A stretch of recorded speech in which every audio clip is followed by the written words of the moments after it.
প্রিয় বন্ধুরা, দেখো এটা হলো তরমুজ। তো সবাই জানে তরমুজ প্রত্যেকে খায়, ছোট বড়।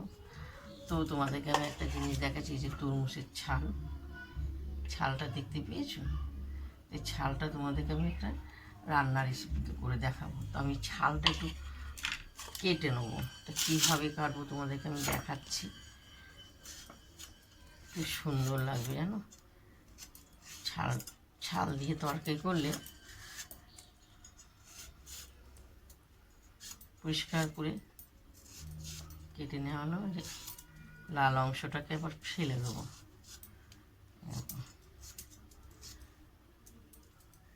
আমি কিছুটা কেটেছি, এই দেখো, দেখতে পেয়েছো? আমি এরকম করে সব আমি কাটবো, কেটে তোমাদেরকে রান্নার রেসিপিটা দেখাবো। খুব সুন্দর করে তরমুজের ছালটা ছাড়ানো হয়েছে। তো তরমুজের ছাল সঙ্গে আলু দেওয়া হবে।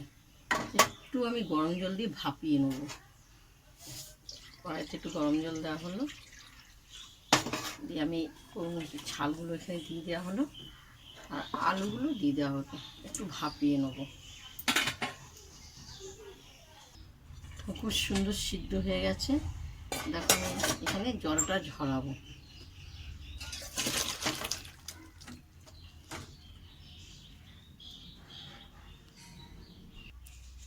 তো আমার কড়াইটা গরম হয়ে গেছে, এরপর আমি সর্ষের তেল দেবো। খুব সুন্দর লাগে খেতে তরমুজের ছাল। তেলটা গরম হয়ে গেছে, এটাতে মশলা বেশি পড়বে না। জিরে ফোড়ন দেওয়া হলো। তো এখানে ডালের বড়ি আছে, ডালের বড়িগুলো দিয়ে দেওয়া হলো।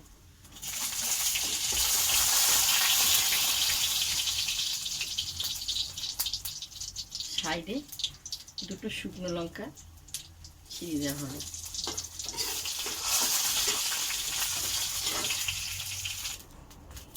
তো আমি দুটো তেজপাতা দিয়ে দেওয়া হলো। দিয়ে টমাটো আছে, টমাটোকে আমি ছোটো ছোটো করে কেটে নিয়েছি, এখানে দিয়ে দেওয়া হলো। পরিমাণ মতো আমি একটু হলুদ 1 চামচ এর সঙ্গে মিশিয়ে দেওয়া হলো।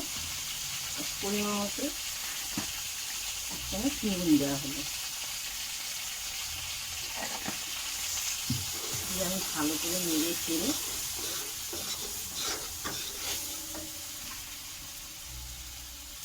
তো দেখো আমার এগুলো সব ভাজা হয়ে গেছে।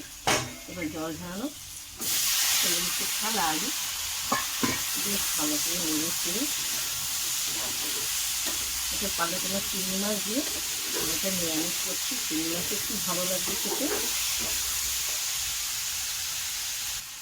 দেখো আমি ধনে পাতা কিছু এর সঙ্গে দিয়ে একটু কষিয়ে নেব। তো আমি পরিমাণে হালকা একটু জল দেবো, কারণ একটু সিদ্ধ করা আছে, সব দেওয়া হলো না। খেয়ে দেখবেন এভাবে, তো ফুটবে। তো আমার এটা দেখো খুব সুন্দর। এবার আমি সামান্য চিনি দেবো। চিনি দেওয়া হলো।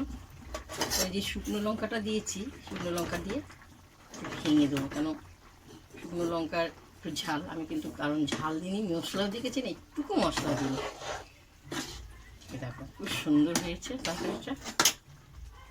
এরপর আমি নামাবো। তো দেখো হয়ে গেছে। এবার ছোটো থালায় আমি ঢাললাম।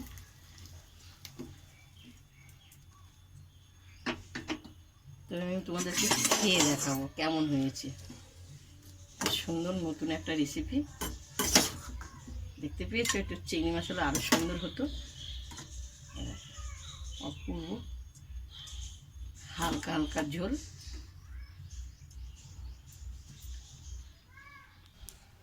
দেখো খেয়ে খুবই গরম।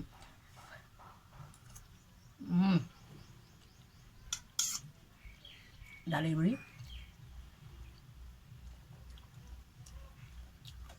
তোমরা তরমুজ খাবে, ছালটা ফেলবে না, এইভাবে রান্না করে খাবে, খুব সুন্দর লাগবে খেতে। এত সুন্দর, এটা মনে হয় আমি শশার তরকারি খাচ্ছি, না হলে লাউর তরকারি খাচ্ছি। কেউ বলবে না যে তরমুজের ছাল। প্রথম থেকে লাস্ট তোমাদেরকে দেখিয়েছি রান্নার রেসিপিটা, বেশি মশলাও লাগেনি, কিচ্ছু লাগেনি। তোমাদের যদি ভালো লাগে দিদিভাইকে লাইক দিও, শেয়ার করো, কমেন্ট করে জানাবে। এইভাবে তোমরা খাবে, ফেলবে না। তরমুজটা লাল অংশটা খাবে, উপরের অংশটাও খাবে, ছালটা ছাড়িয়ে। টাটা।